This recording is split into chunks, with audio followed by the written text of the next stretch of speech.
Et stop, tu roules sur le boulevard BD, cet album est fait pour toi. Les merveilles.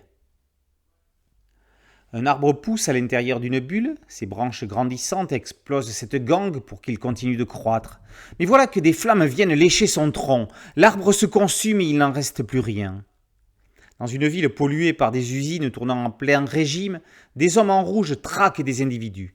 Ils ne les trouvent pas, mais sont certains qu'ils ne sont pas loin. Il y a de l'extermination dans l'air. C'est pour cela que ces gibiers se cachent. On les voit apparaître dans une pièce sombre, cachés derrière des feuilles d'arbres qui se matérialisent, des lutins sortent de leurs habits, des boules lumineuses. Ce sont des merveilles. Elles semblent saines et sauves. Ils les protègent. Il y en a de moins en moins. Chacun de ces réceptacles contient un arbre en devenir. La grande forêt est en feu, des soldats la brûlent pour qu'elle disparaisse. Il n'y aura pas de marche arrière possible. Il n'y a pas de temps à perdre. Il faut continuer à planter des merveilles.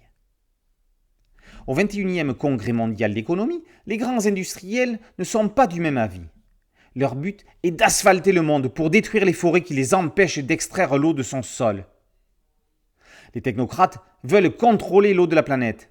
Il va leur falloir pour ça empêcher les sauvages qui la protègent de continuer à planter.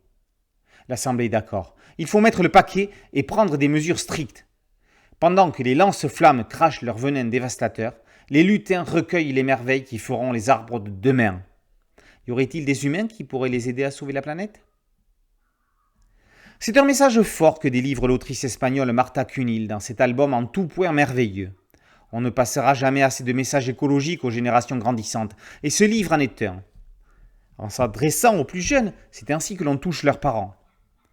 La préservation de la nature n'est pas qu'une question de beauté, c'est aussi une question de vitalité. Cunil oppose un yin et un yang avec des économistes dont les cœurs sont remplacés par des porte-monnaies contre des enfants portant l'avenir du monde. Cunil oppose la mort avec le feu à la vie avec l'eau. Le graphisme, ligne hyper claire et de toute beauté, de la famille et d'une Domitilde Pressensé, autrice des aventures du quotidien d'Émilie, la petite fille habillée en rouge. Avec les merveilles, les éditions Bang frappent un grand coup. Fable écologique, cet album est l'un des premiers événements de l'année. Par son message, par sa narration, par son graphisme et même par sa maquette, Les Merveilles est en tout point merveilleux. Les Merveilles, par Marta Cunil, est paru chez Bang Ediciones. Boulevard BD, c'est un podcast audio, une chaîne YouTube et un site dédié. Merci de liker, de partager et de vous abonner. A très bientôt sur Boulevard BD. Ciao.